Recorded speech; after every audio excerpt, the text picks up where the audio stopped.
Salut! Eu sunt Marian. Îți mai aduce aminte ce-ți doreai să fii când vei fi mare?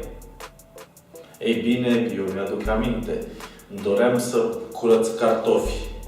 Și uite că am ajuns să fac ceea ce-mi place. Ceea ce-mi doream. Am atâția cartofi de curățat după ăsta. Simt că nu mai suport. Bine ai venit pe canalul de YouTube Spice Up, locul în care îți arătăm varianta mai sănătoasă a preparatului tău preferat. În episodul de astăzi, eu voi continua să curăț cartofi. Nu. În episodul de astăzi îți voi arăta cum să faci o variantă de cartofi prăjiți la cuptor. Da, mai auzi bine. Cartofii prăjiți îți plac? Ei bine, cartofii prăjiți la cuptor îți vor plăcea și mai mult. Și sunt mai sănătoși pentru tine. Da, poate nu te-ai gândit la asta până acum. Și o să vezi că sunt mai ușor de făcut. Bagi în cuptor, alții mă întorci odată și sunt gata. După ceva timp, da? Tu poți să faci altele în timpul ăla. Nu te oprește nimeni. Decât dacă vrei să păzești cuptorul. Așa, ingredientele de astăzi. Cartofi, evident, pentru că cartofi prăjiți. Oregano trebuie. Usturoi granulat, boi iute, sare, piper și ulei. O să încerc să tai cartofii cam la fel.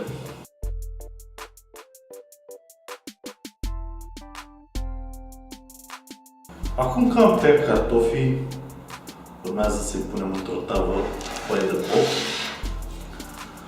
Să-i condimentăm, să le punem niște ulei, să întindem bine condimentele pe ei și să-i băgăm la cuptor. Hai să începem treptat, totuși.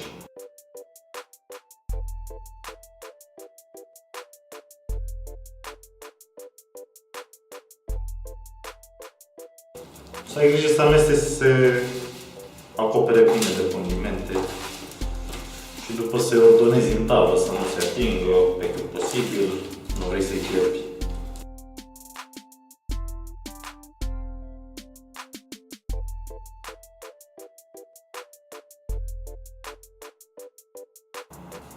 Acum nu ne-a rămas decât să-i băgăm la cuptor.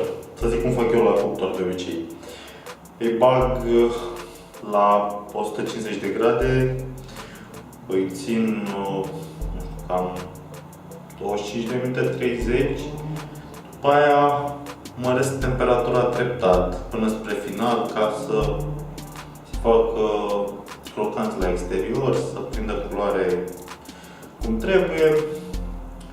Da, îți dai seama când sunt gata. Nu trebuie să stai cu timerul. Și nici nu o să iați ăștia. Așa arată cartofii prăjiți făcuți la cuptor. Vezi ce bine arată?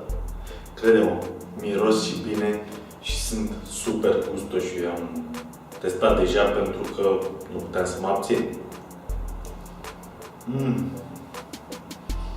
Oregano merge perfect cu cartofii prăjiți sau la cuptor.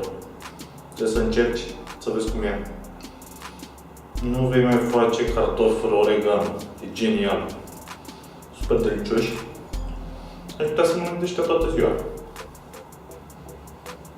Și sunt mai sănătoși decât aia pe care îi faci în ulei. Nu se mai îmbibă cu ulei. Sunt mult mai buni. Trebuie să încerci rețeta.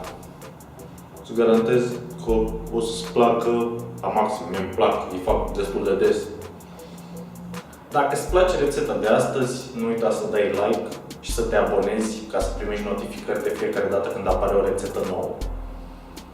Și dacă faci asta, o să-ți trimit o porție de cartofi prăjiți, dar la cuptor.